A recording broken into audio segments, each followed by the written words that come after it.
Shalom everybody. In today's video, I would like to address an esoteric secret that has never been openly revealed or addressed in any place at any time. The klipothic nature of the construct, the true origin of primordial evil, and the nature of our existence.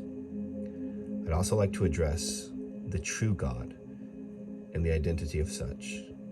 So without further ado, let us begin.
To begin, we'll quote Rabbi Moshe Chaim Luzzatto in his 138 Openings of Wisdom.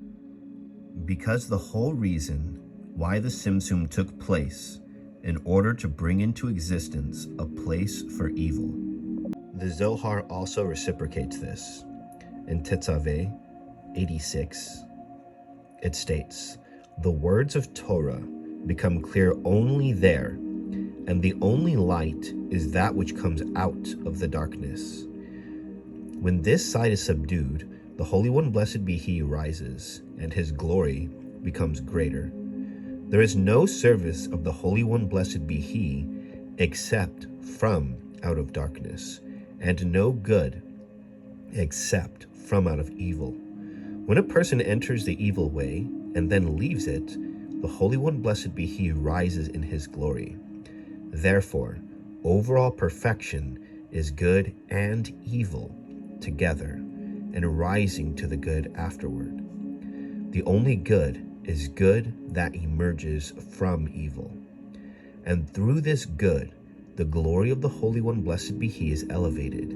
This is perfect service." We see Tikkun 43 of Tikkunei HaChoshek, Ein Sof, is the same value as Hasod Samael, the secret of Samael. Now, to better understand the nature of the restriction, it is known that in the beginning, all was endless simple light, and the endless expanded to the boundary of the endless, and there was no end to its boundary. And when it arose in His desire, that He might have a desire to emanate or express all of the appellation of His glory and His names, the endless withdrew itself. It withdrew itself from all directions precisely in the center, creating a vacancy where there was no vacancy, a place where all of the existences would come into being, both upper and lower. To better understand this concept, we should view evil as being the opposite of God. In this case, the God that we speak of here refers to the illimitable, that which has no end, that which has no vacancy, that which has no separation. This first state of existence, the primary illimitable, is one without another. It is that which surrounds all things, and yet nothing surrounds it. It is that which contains in itself all things, and yet nothing contains it. In order for existence to occur, it brought forth not what it is, but what it is not. In fact, it brought forth the exact opposite. I'll expound. At the highest level, the illimitable is all-knowing of self, all-fulfilling, all-expanding. Nothing is outside of it. There is only the illimitable. Therefore, in this unified state, what would be the purpose of creation? Not to experience the self, but in fact the opposite, to experience that which you are not.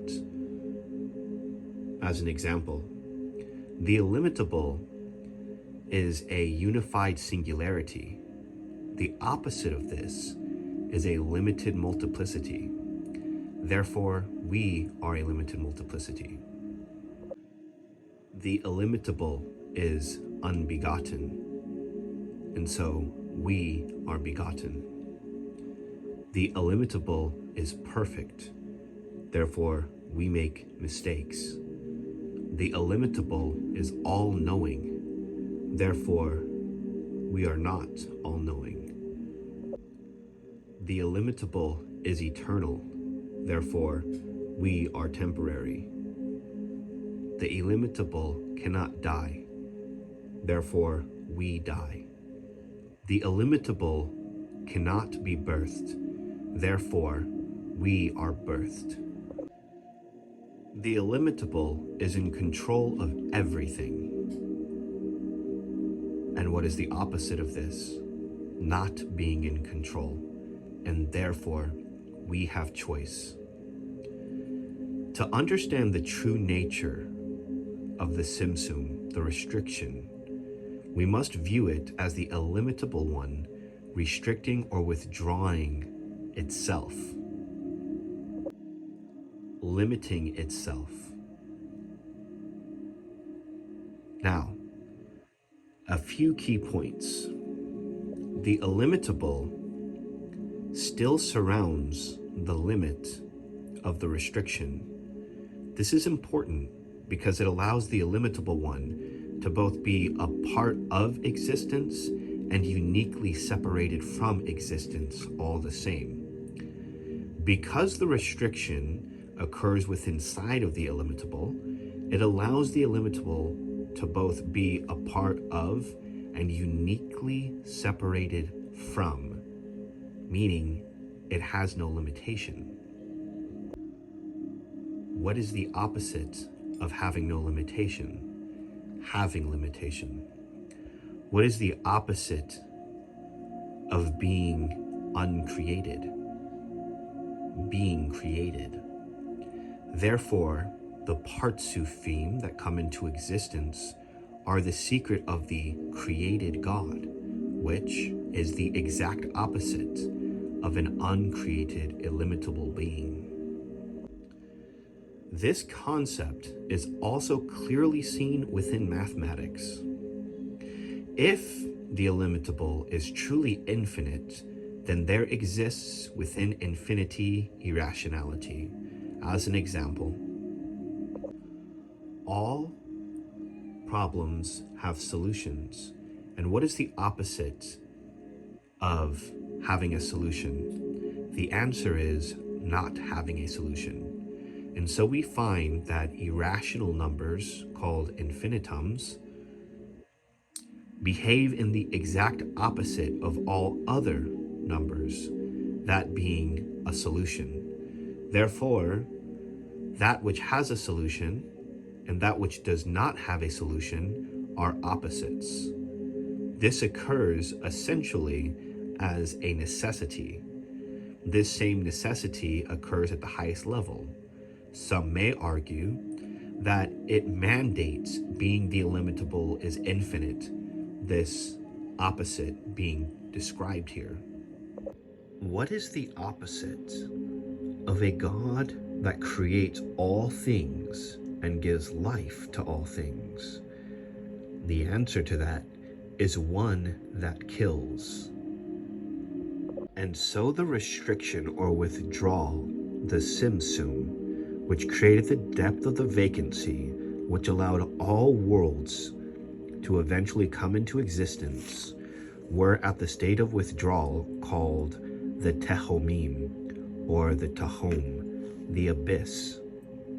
This withdrawing of the light, or this Tahom, hints to the matter just revealed. The word Tahom is a seruf of Hameves, meaning the death, for all things that would come into existence in this place would ultimately die. Now, what is the opposite of a perfect existence? An example, the illimitable. The answer is a flawed and broken existence. And so therefore, we see the breaking of the vessels, the death of the kings of Edom, which all hint to precisely this matter, an imperfect and broken creation. So therefore, we must understand a few things. The nature of the true illimitable withdrew its own existence, concealing as it were itself through the restriction and withdrawing its direct control over everything. This allowed for us choice, and it was necessary to bring forth into existence the exact opposite, for this is the exact opposite of a unified singularity, a limited multiplicity. However, we must understand a few things. What is the opposite of being in a perfect static state? The answer, being in a state of change and development and growth. And therefore, we are birthed, develop, grow, make mistakes, have choices. What is the opposite of being unable to be harmed? The answer is that which can be harmed. Therefore, we suffer. It is important to draw distinctions. The highest, illimitable one has withdrawn his direct control over the existence. Indeed, the Simsum is within inside of the illimitable one. However, there is a unique distinction between that which is the thoughtful light and that which is the thoughtless light. The Simsum, which is the vacancy in which all of the existences, both upper and lower, come into being, is the location in which the illimitable withdrew itself, concealing and occultating and limiting itself.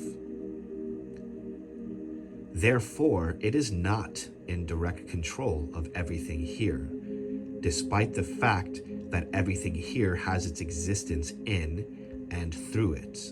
How is this possible? The answer is that the underlying illimitable, the underlying endless that surrounds and is the underlying reality of the restriction is called the thoughtless light. It is called thoughtless because it is only animated by the thought of other things. An example, what is the opposite of being in control of all things? The answer is not being in control, and therefore we have choice. Because we have this choice, our choices and thoughts animate the underlying thoughtless light. And therefore, it is not simply God assaulting God. It is people who make choices. Many who fell into deep error regarding this matter simply said, it is God's will that this person was assaulted. It was God's will that this person suffered. It is God's will that these people are without, not understanding the reality of the things that were just stated. In fact, many of these instances are because people make choices. These choices animate the underlying thoughtless light, which give birth to those thoughts in action. Therefore, many of the problems that we have today are because we made the problems, and other people made problems, and the underlying thoughtless animated them. The great error that many have fallen into regarding the nature of the secret just revealed is that they, in ignorance, assume that God is in direct control of everything. However, this is a fallacy, for it denies choice. Furthermore, many in their ignorance formulated very disturbing ideas, such as predetermination. An example, people are saved because they were predetermined to be saved. This, of course, was an idea heavily perpetrated amongst Protestants. They, in this ideology, use an example of simply drowning somebody in the water. This person, once drowned, they declared, God has willed it, instead of the reality that people make choices, and the underlying illimitable animates the choices.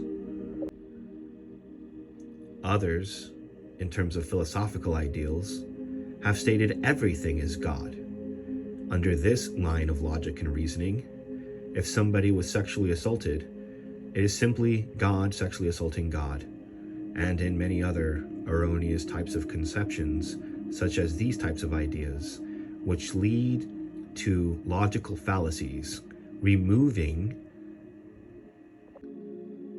responsibility from people who make choices.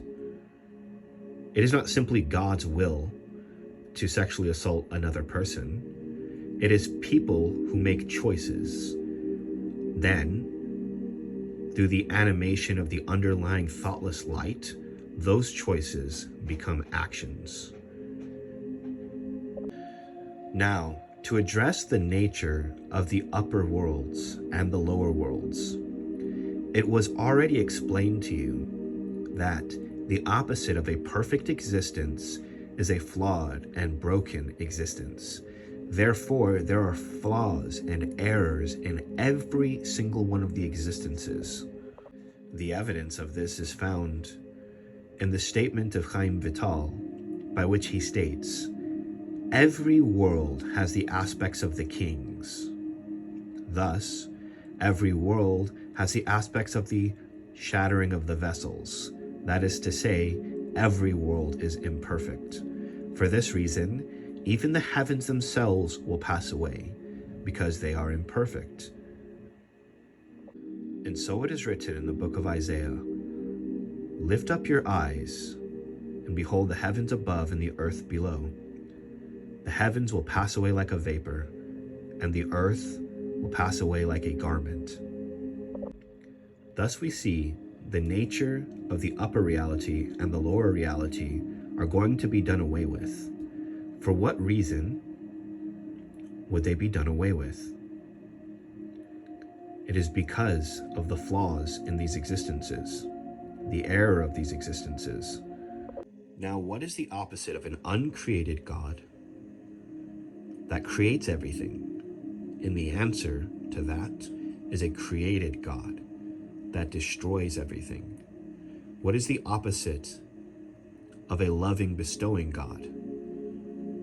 The answer to that is one who destroys and takes. And so we find precisely this mystery at hand. And it is prevalent in various places of the Torah, the exact matter that I have revealed here. The nature of the highest illimitable one is called the Ein. That is to say, nothing. Why is it called nothing? It is called nothing because there is nothing alongside it, nothing to behold it, nothing other than it, nothing that can comprehend it, nothing that can attain it. For there is nothing but it. And through the great fallacy and error of literal interpretations, we have attributed all of these qualities of the illimitable endless to lower created things. I will reveal the many places in which this occurs. The Zohar states in Yitro, Rebbe Shimon said, "Happy is the portion of the righteous who is worthy of this. As it is written, then shall you delight yourself in," literally, above Hashem. Yeshayahu 58:14. It is not written in Hashem, but above Hashem. Namely, in the place from which the upper and the lower worlds are derived, and for which they yearn, of which it is written, from where Ain comes my help, referring to that which is called nothingness, Ain. And it is also written, and came to the Ancient of Days, and they brought him near before him. The desire and the delight of the righteous is to look at that splendor whence all lights issue in all celestial crowns, which are sphirot, are drawn. And they who have interpreted this literally read it as, and you rejoice in Hashem, in Yod He Vav He. And yet the Zohar declares above Yod He Vav He. For Yod He Vav He is a created thing within inside of the restriction itself, and thus is less than and inferior to the illimitable. The literal interpretations led to the largest of fallacies and mistakes. As an example, in Isaiah it says, I am Yod He Vav He, and there is no other. Other than me, there is no God. I will gird you, though you did not know me. However, it in truth reads, I am Yod He Vav He, Ve'ain, and Ain is with me. Ain Elohim, and there is Ain God. I will gird you, though you did not know me. And so we see, it does not say I am Hashem and there is no other. It says I am Hashem and Ain is the other. Also, it does not say other than me there is no God. Indeed, it says Ain is the other God, the true God. And during the Exodus, it is written, is Yod He Vav He among us or not?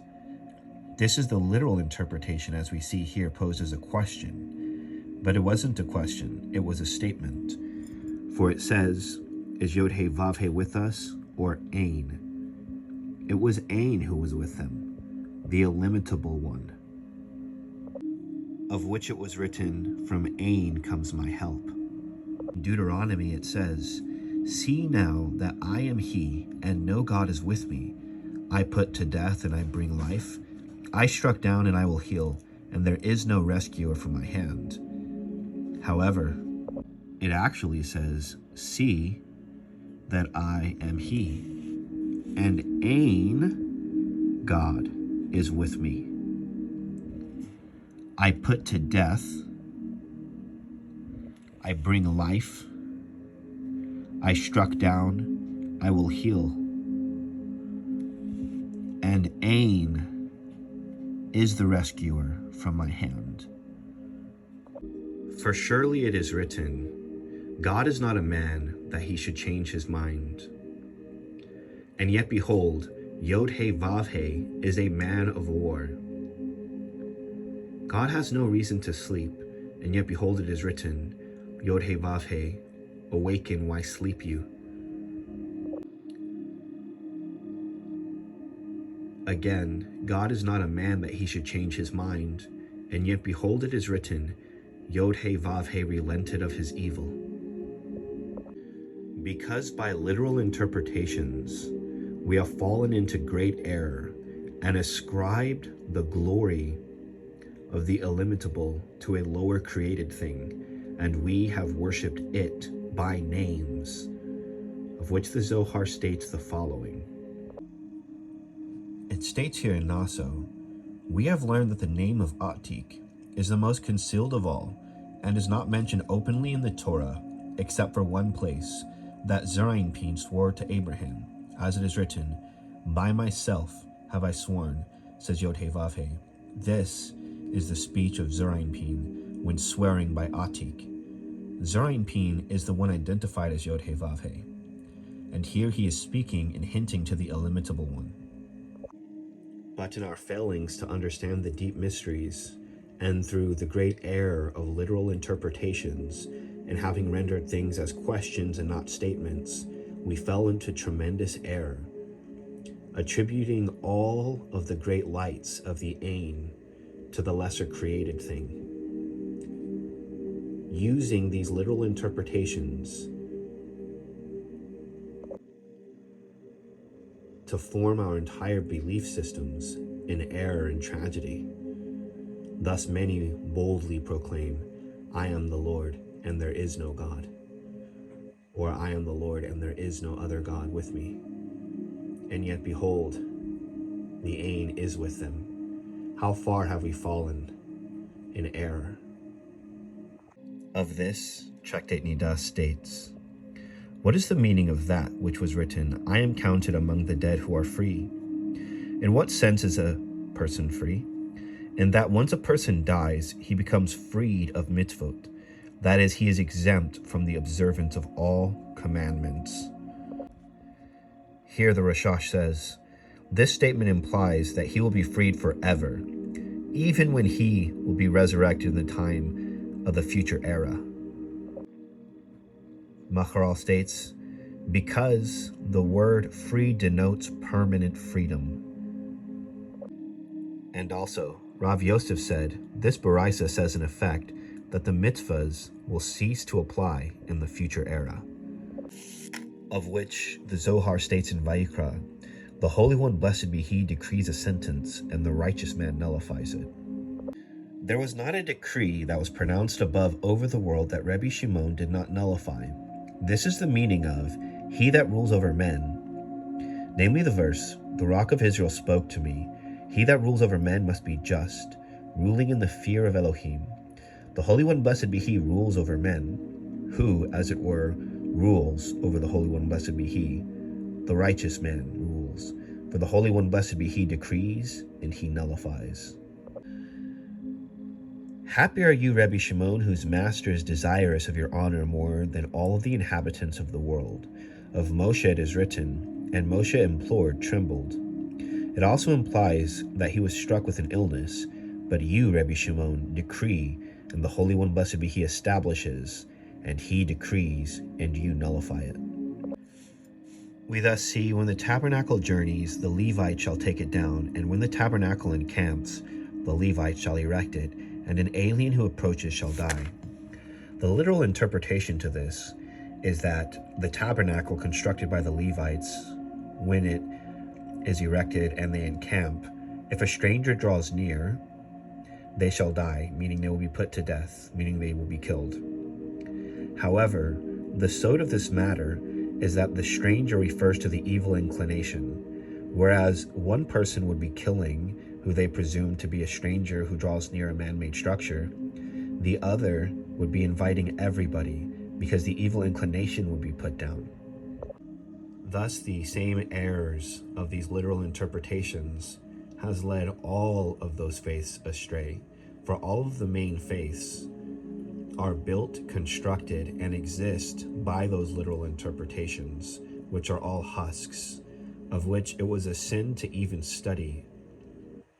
He who asserts that there is nothing beyond the plain meaning of the Torah, the written Torah and Talmud, the oral Torah, the man who has done this has caused a dryness above as surely as if he had sinned with his very hands. Woe to him! It were better for him not to have been created, since he has caused harm on high, and had never taught. For through his study of the written and oral Torah, He makes Tifres and Malchus and removes them from the mystery of Yod and He. Thus in his very Torah study, he causes loss and division so that the study becomes a sin. And in error and ignorance of the literal interpretations, began to sacrifice animals into a worthless man-made temple that had no permanent existence, of which the Zohar states in a section called a third temple is not mentioned in the Torah. But when they angered him in the wilderness, they died, and the Holy One, blessed be He, brought their children into the land, and the temple was constructed by man, which is why it did not last. For the building has to be the work of the Holy One, blessed be He. King Solomon knew that the temple that he built was built by man and would not therefore last, which is why it is written, unless Hashem builds the house, they who build it labor in vain. And indeed, it no longer exists. In the days of Ezra, because of the sin, they had to rebuild the temple, which is why it had no lasting existence. And up until now, the first building of the Holy One, blessed be He, has not been placed in the world. But concerning the future, it is written, Hashem builds Jerusalem. He will build and no other. It is for this building that we are waiting, and not for a man-made structure which has no permanence. Thus they sacrificed literal animals and built literal buildings, all because of the great error of literal interpretations. They rendered the glory of the Ain to a lower created thing and fell into the deepest error that in truth they and all of the literal interpretations, and thus the husks and religions made thereof, are the true idol worshippers. And when they fell into these literal interpretations, forming for themselves a religion of death and sacrifice, the prophets rebuked them. Why do I need your numerous sacrifices, says Hashem? I am satiated with elevation offerings of rams and the fat of fatlings, the blood of bulls, sheep, and goats I do not desire. When you come to appear before me, who sought this from your hand, to trample my courtyards? Bring your worthless meal offerings no longer. It is incense of abomination to me. As for the new moon and the Shabbat, and your calling of convocations, I cannot abide mendacity with solemn assembly. My soul detests your new moons and your appointed times. They have become a burden upon me. I am weary of bearing them. When you spread your hands in prayer, I will hide my eyes from you. Even if you were to intensify your prayer, I will not listen. Your hands are replete with blood. And so we see the many errors of all of these things. For assuredly darkness came before light. It is written, Bereshis bara Elohim et hashamayim v'haaretz.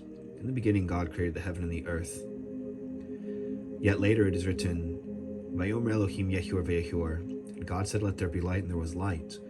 Thus we see light came after. Therefore, what were those heavens and earths created on the first day? The answer is darkness. It was darkness that preceded the light. In addition, who was born first, Cain or Abel? The answer is Cain. Ishmael or Yitzhak? The answer was Ishmael. Esav or Yaakov? The answer was Esav. The land of Canaan or the land of Israel? The answer, the land of Canaan. Therefore we see that the husk precedes the fruit, and that the highest levels in truth are dealing with the mysteries of primordial evil. Now with this key we may understand why 4 entered into Pardes. 1 went crazy, 1 died, and 1 became a heretic simply called Acher, because he saw the Sitra Achra. He saw the true nature of the existence at the highest level. Of this, the Talmud relays a story. There was a son who fell very sick, and he went into the upper worlds, and he returned. And his father asked him, my son, what did you see? And he said to him, Father, I saw a reversed world, where the lesser beings were above and the higher beings were below. He said to him, my son, you have seen a perfect world. Furthermore, the Zohar states of Rabbi Shimon bar Yochai, what do you see? And he said, behold, I see the lesser beings are above and the higher beings are below. Now, having a complete understanding of the error and tragedies of all of the realities and all of the existences and all of the worlds, what do we do? To answer this question,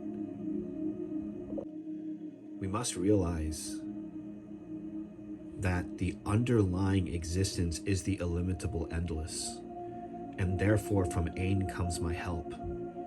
And it is also written, where, or ma'ain, from Ain, is wisdom to be found. For true wisdom comes from the understanding of the illimitable, the Ain. And what was inside of that Ain? We know that it was the light of the Lashon HaKodesh, the great mystery of the Yehud, the secrets of their truths, wrapped in the great mystery of oneness. The Gates of Light by Joseph Jicatilla expounds this matter of the endless. Is there Yod He Vav He in our midst, or is there Ain? And again, you will find wisdom in Ain. And again, a song of ascent as I lift my eyes to the mountains, from Ain will come my help. From Ain comes my help, and my help comes from that which is with Yod He Vav He. And also, the verse does not say from Yod He Vav He himself, or from Yod He Vav He. Rather it says from that which is with Yod He Vav He. From that which is with. And he was there with Yod He Vav He. And they will think that one is equivalent to the other, and not see that there are many barriers between them. But we have no space to explain this now. And so the level of Ain is identified as the 22 letters. And we see the primary principle of Aleph separates Mem from Shin, because the light that poured into the restriction was the light of the illimitable. There has been many videos done on this channel that shows the seals and proofs of the 22 letters being in the endless light and restricting itself. The evidence is found at the lowest levels of existence, an example, the 22 chromosomes, an example, the 22 aspects of the RNA of the mitochondrial DNA, etc. At the highest levels, though, we see that Aleph separates Mem from Shin. Many of you who have watched this channel should be very well familiar with these principles.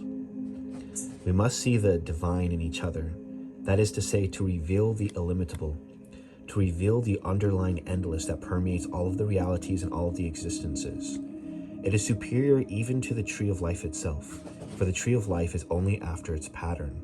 We must behold it in all things, and we must unite all of reality through that which connects everything, the underlying illimitable one.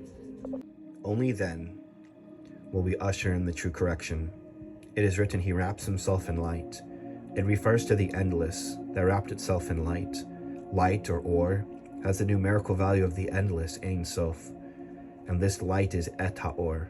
The 22 letters are the light.